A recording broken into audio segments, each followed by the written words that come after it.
سلام دوستان، یه نوت قبل از شروع. اولین ویدیو من فارسی صحبت میکنم برای تمرین خودم. بعد تو بخش دوم همون چیزایی که گفتم رو به فارسی تکرار میکنم که اگه انگلیسی یادداشتم میکنی میتونید برای تمرین شنیداری استفاده کنید.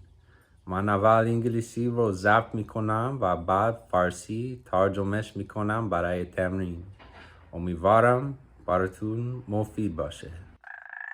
دوباره سلام. خوشحالم که دوباره میبینمتون. امروز حس خیلی خوبی دارم. احساس میکنم دارم کم کم توی روتین جدید و خوب میافتم. خیلی سپاسگزارم و پر انرژی هستم. امیدوارم همه خوب باشید. با تمام این دیوانگی هایی که در دنیا داره اتفاق میفته مواظب خودتون باشید هر جا که هستید. یه نفر تو کامنت ها ازم پرسید که آیا میتونم یه ویدیو در مورد گرفتن بورس برای دانشگاه در آمریکا بسازم. متاسفانه من واقعا اطلاعات زیادی برای کسی که از یک کشور دیگه میاد ندارم. اون بورسی که گفتم گرفتم از طریق چیزی به اسم National Merit Scholar بود. یه آزمون استاندارد هست که دانش آموزان دبیرستانی در آمریکا میدن. اگه نتیجه خوبی بگیری خیلی از دانشگاه های آمریکایی به بورس میدن، اما فکر میکنم باید آمریکایی باشی. پس متاسفم که اطلاعات بیشتری در این مورد ندارم. دیگه چی خبر؟ من واقعا حس خوبی دارم چون یه روتین جدید رو در باشگاه شروع کردم. این مدت خیلی مشغول بودم با شروع کردن این کانال، مطالعه برای امتحان پرستاری و کار کردن به عنوان معلم جایگزین. به همین دلیل فیتنسم کمی فراموش شد. شاید 2.5 سال پیش خیلی جدی وزن برداری می کردم و عضله زیادی هم ساخته بودم، اما متاسفانه اون موقع تا الان خیلی از عضله هم رو از دست دادم. الان حدود 8 کیلو کمتر از قبل وزن دارم. پس الان دارم تلاش میکنم دوباره عضله بسازم. شروع کردم دوباره برنامه قدیمی وزن برداریم رو در باشگاه محلی انجام بدم. میدونی مهمه که کاملا بپذیری الان کجا هستی. اگه الان از قبل ضعیفتر شده باشم احساس خوبی نیست. شاید دلم نخواد این اولین ورکاوت رو انجام بدم، چون وقتی متوجه میشم الان از قبل ضعیفترم احساس بدی دارم. اما تنها راه برگشت اینه که ادامه بدی و از این احساس ناراحت کننده عبور کنی. در چند ورکاوت اول متوجه میشی مثل قلب قوی نیستی، اما این خوبه چون هر ورکاوت یک قدم به جایی که قبلا بودی نزدیکترت میکنه. و بخش بزرگی از این هم فقط اینه که بدنم دوباره به وزن برداری عادت کنه. بدنم دیگه مثل قبل به وزن برداری عادت نداره. پس راستش بعد از اولین ورکاوت کمی استفراغ کردم. پس فقط این که دوباره بدنم رو به اون شرط عادت بدم خودش یه چیزی خوبیه. هیچ خجالت یا شرمی در این نیست. من جایی رو که الان هستم میپذیرم و در مسیر درست دارم حرکت میکنم. و همونطور که دفعه قبل گفتم واقعا خوبه که در زندگی در حال حرکت به سمت هدفهای خودت باشی. بعضی وقتها حتی از رسیدن به اون هدفها هم بهتر هست. واقعا درسته. حس میکنم الان هدفهای زیادی دارم که در حال کار کردن روشون هستم. از فتنس تا گرفته تا قبول شدن در امتحان پرستاری. دیروز دومین امتحان تمرینی کاملم رو دادم و نتیجه هش امیدبخش بود. امتحان اول هم خوب بود، پس از این نظر خوشحالم. تقریبا یه ماه تا روز امتحانم وقت دارم. یه یوتیوبر چند زبانه هست به اسم Language Simp. اخیراً یه ویدیو گذاشته بود در مورد اینکه وقتی کانال یوتیوبش رشد کرد و موفق شد، وقت کمتری برای مطالعه و یادگیری زبانش داشت. تمرکزش بیشتر روی ساخت ویدیو در مورد یادگیری زبان بود تا خود یادگیری زبان‌ها و بعد از مدتی احساس ناراحتی و افسردگی کرد چون دید که واقعاً در زبانش پیشرفت نمیکنه و احساس میکرد مثل یه امپاستور هست. برام جالبه چون من همین کانال رو ساختم تا با فارسی زبان‌ها ارتباط داشته باشم، اما نمیخوام همین اتفاق برای من بیفته که فقط ویدیو بسازم و واقعاً زبان رو مطالعه نکنم. پس دارم تلاش میکنم بین اینا تعادل برقرار کنم. سعی میکنم از راه‌های مختلف با زبان در ارتباط باشم، به چیزا گوش بدم و هر هفته درس‌های ایتالیایی رو انجام بدم. این خیلی خوبه. و میدونید تعادل دادن به تمام چیزایی که میخوای در زندگی انجام بدی آسون نیست، اما دارم تمام تلاشم رو میکنم. دیگه چی خبر؟ یه خواننده آمریکایی هست که خیلی دوستش دارم، اسمش نیک حکیمه. آهنگ جدید داره به اسم I Can See. این هفته خیلی بهش گوش دادم. به نظرم آهنگ خوبیه. پس اگه علاقه‌مندی آهنگ جدید از آمریکا بشنوی، این رو پیشنهاد میکنم. I Can See از نیک حکیم. دیگه چی خبر؟ اخیراً خیلی شطرنج بازی میکنم. دوولینگو هم شطرنج داره. میدونم که بازیکن‌های جدی روی chess.com بازی میکنن، اما من واقعا روی دوولینگو بازی میکنم. ریتینگم تا حدی ثابت مونده، حدود 900. خیلی قوی نیستم، اما واقعا از بازی کردن لذت میبرم. دوست دارم در آینده بهتر بشم، اما فعلا فقط یکی از کارهاییه که برای تفریح انجام میدم. نمیدونم دیگه چی خبر. اخیراً تیم نیویورک نیکس قهرمان NBA شد. بسکتبال. این اولین باری بود در 53 سال گذشته قهرمان می شدن. من خودم بیشتر طرفدار تیم‌های فیلادلفیا هستم، پس تیم من نیست، اما باز هم دیدنش جالب بود. من خیلی هاکی دنبال نمی کنم، اما فاینال استنلی کاپ که همون قهرمانی هاکی هست رو تا حدی پیگیری کردم و کارولاینا هوریکینز هم قهرمان شد.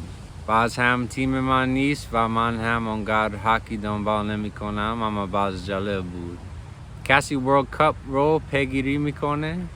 میدونم که در فیلادلفیا شهر من آیوری کوست با اکوادور بازی کرد اخیراً.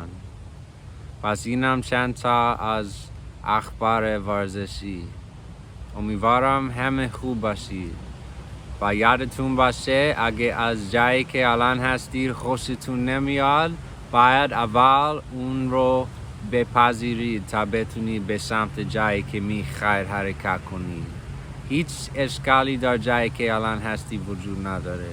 ممکنه هنوز به آنجایی که میخواید نرسیده باشید، اما به احساسهای ناراحت کنار بیایید و ازشون فرار نکنید. پذیرفتن یک قدم ضروریه. مثل کسی که با اعتیاد دست و پنجه نرم میکنه. اول باید بپذیره که کمک میخواد. ممکنه احساس خوبی نداشته باشه، اما از موندن در جایی که نمیخواد بهتره. امیدوارم هفته خوبی داشته باشید. خیلی ممنون که تماشا کردید. تا دفعه بعد میبینمتون. خدا حافظ. فعلا انگلیسی. Hello again. Nice to see you. I am feeling so good today. I am feeling like I'm just getting into a new, nice routine. Feeling so grateful and energized. I hope everyone's doing well. With all the craziness going on in the world, hang in there wherever you are.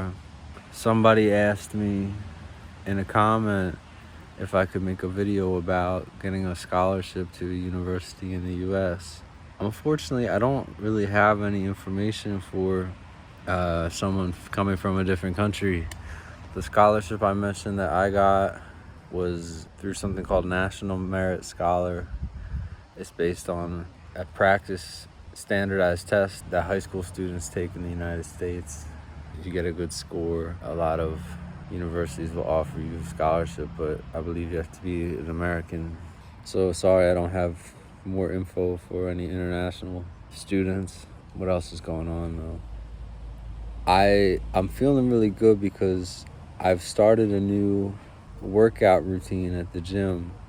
I've been so preoccupied with starting this channel, studying for my nursing exam, substitute teaching the past year, that my fitness has kind of fallen by the wayside. Maybe 2.5 years ago, I was on a really big weightlifting kick, and I put on a lot of muscle, but I've since unfortunately kind of lost a lot of it again. I weigh about 17 pounds less than I used to, so I'm trying to build up muscle again. I started going and doing my old weightlifting routine at the local gym, and you know, you just have to radically accept where you are right now. If I've fallen off where I used to be, it's uncomfortable. I may have resistance to going and doing that first workout because it feels bad that I'm not as strong as I used to be, but the only way to ever get back is to just push through that uncomfortable feeling of the first few workouts when you realize that you're not as strong as you used to be. And it's good because you get through that and it's one step closer to being closer to where you were. And a lot of it's just conditioning too.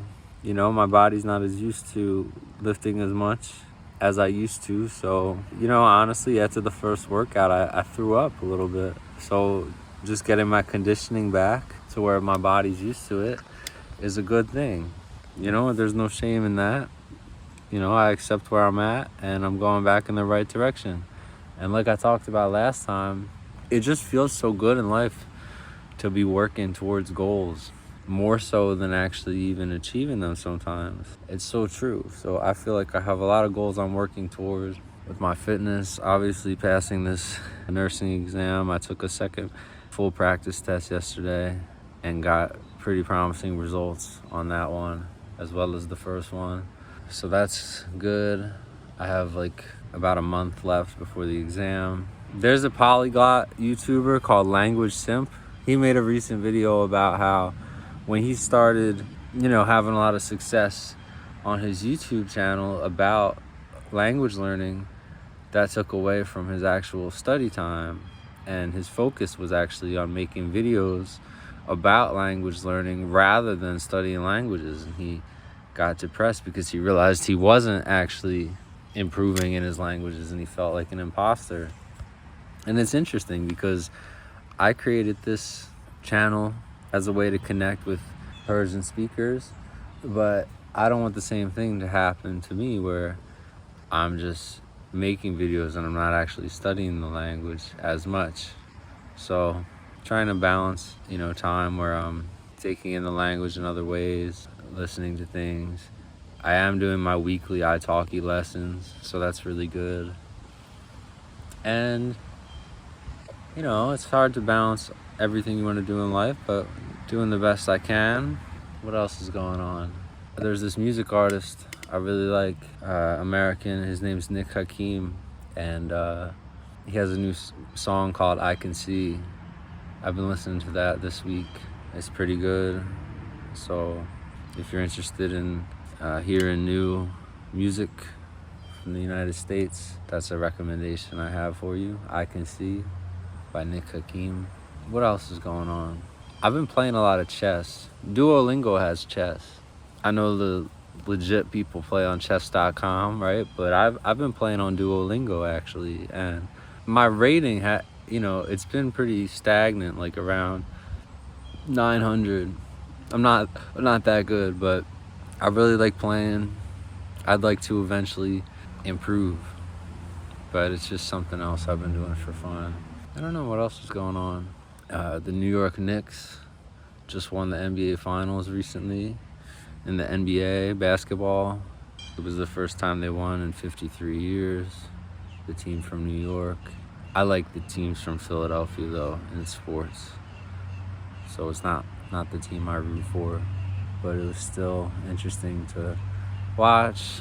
I'm not as big of a hockey follower, but the Stanley Cup Finals, that's what the hockey championship is called, and the NHL plays in the United States and Canada, and the Carolina Hurricanes, they just won the championship in hockey. So again, it's not my team, and not that I'm that big of a follower of hockey, but still interesting. Is anyone following the World Cup? I know in Philadelphia, my city, the Ivory Coast just played against Ecuador. So yeah, that's some stuff going on in the sports world. Hope everybody's doing well. And remember, if you don't like where you are, you have to accept it in order to work toward where you want to be. There's nothing wrong with where you are. You might not be where you want, but don't resist uncomfortable feelings around not liking where you're at. Acceptance is a necessary step. It's like if someone has an addiction, they have to accept that they need help. It might not feel good, but it's better than staying in a place you don't want to be. So thanks for watching. Have a good week. Bye-bye.